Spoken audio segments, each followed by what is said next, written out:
Hey, this is Ben. This is the 89th stanza of the piece.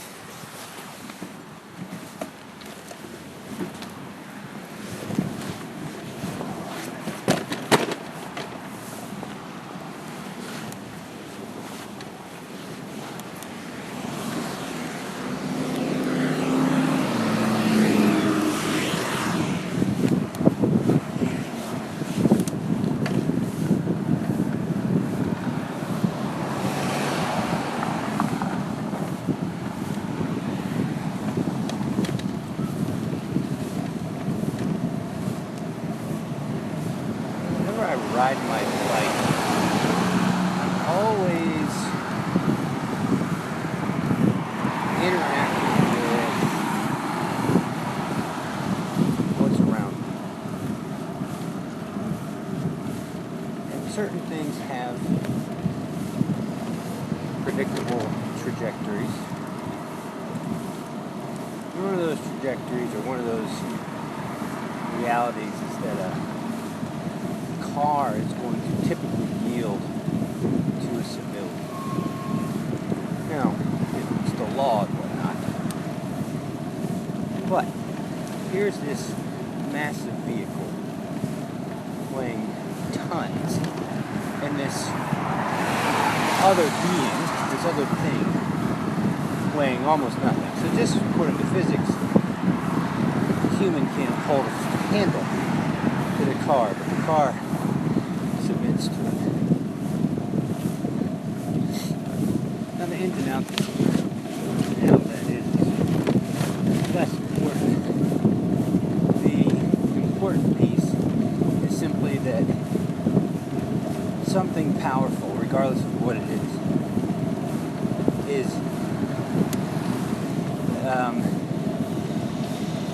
something, it can be found that there is a limit. There is an edge.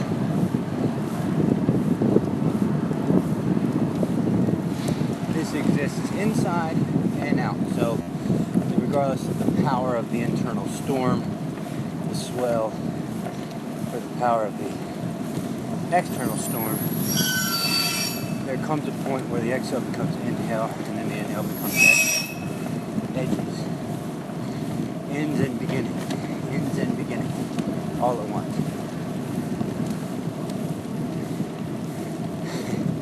I remember there was this guy, Andy. Early guy, man. Boston firefighter. Big facial hair. Big voice, big personality, friendly, like this big beast, friendly beast. And he was cool, he was great in every way. And because he was so cool, because he was so great, he got away with giving people lots of shit. Oh, did he give people shit? He was bigger and tougher than everybody, so giving people shit meant we were on a beach, a pebbled beach, and he runs up behind one of his buddies, pants him, and that means he pulled down his shorts, pulled down his swim trunks, then grabbed him by his legs, knocked him over, grabbed him by his legs, and dragged him along these, like, pebbled beach in front of everybody. It was hilarious. It was the funniest thing ever. And he just kind of got away with it.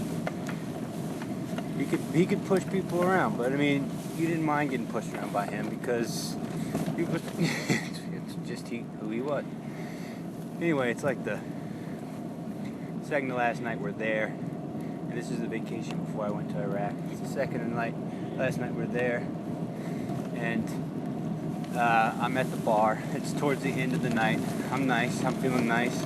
I'm at the bar, about to pay with a $20 bill, and I set the $20 bill on the table, and Andy walks up to me. He's to my left. Andy walks up to me and doesn't say anything. He just walks right up to me, man to man, and he stares me in the eye. He reaches over with his left hand, gently slides it across the bar, grabs my $20 bill and proceeds to stuff it in his fucking goatee-covered mouth. And he's just chewing, just chewing my $20 bill up right in my face. And he's just, he's like snorting almost. And I'm looking at this, and without hesitating, I stepped off to his left, placed my left hand gently on his shoulder, reached down with my right hand, grabbed one of his nuts, and squeezed it ever so slightly. And he went from to and he shot the $20 bill, which he had chewed into a ball, out of his mouth, and it landed right on the damn bar, right where it was originally. Man, I didn't know that was going to happen. And his face was so funny. And he literally was frozen stiff. Like, he couldn't believe it. He was stupefied that it took place, that I did what I did, and the power of what I did. It was not hard. It was like the way you would squeeze a robin's egg to determine its thickness. Anyway, he held tight for about 2 minutes, so long. I mean, he didn't move. He was like frozen like a statue for 2 minutes. And he didn't move so much so that the guy behind me and his girlfriend were like, yo, what's going on? And I am laughing hysterically, right? Laughing hysterically. The whole scene is just hilarious. Made more so by my laughing, but also by all the different undertones of what I had just done. And the ease with which it happened, and the speed, and just the whole nine, right? Anyway, I don't really feel like he's pissed at me. I wasn't particularly scared, but at the same time, I remember being cautious. Anyway, he comes up to me later. We're right back at the same spot where it all went down. I'd say it's maybe midnight. And he's like, dude, you gotta show me what you did. And I was like, okay. So I showed him exactly what I did. So I reached back down, this time a little bit more gently, grabbed one of his nuts. Just barely showed him what was up. He was like, oh my God, okay. So he reached down, grabbed one of my nuts, and did the same thing. And I was like, careful. And he held my nuts gently. Anyway, he was like, he says to me, he's like, dude, look at my knuckles. So he shows me his knuckles. I mean, he is a brawler. This guy is a hard dude. His knuckles are all calloused, and he's like, look, man, I've been a bouncer most of my life, blah, blah, blah. I can't tell you how many times I've pounded on people to get them to do what I wanted. He was like, you took me out with almost no effort whatsoever. He's like, I cannot explain to you the dramatic difference that was from what I'm used to.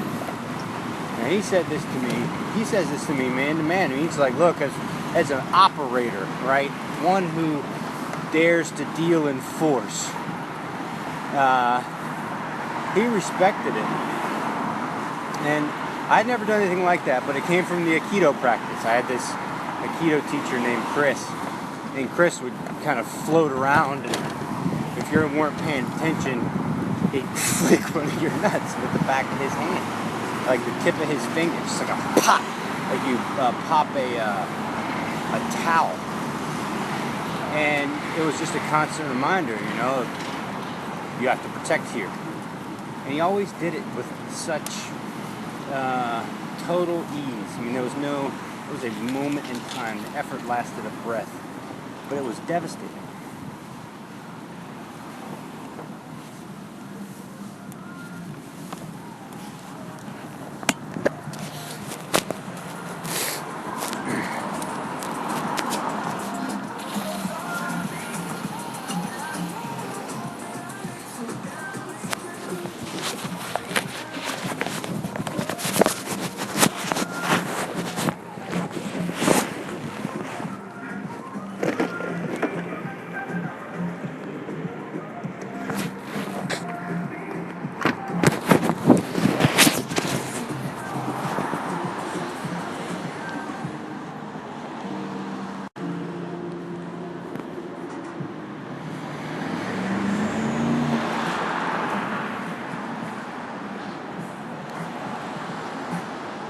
Alright, the 89th stanza.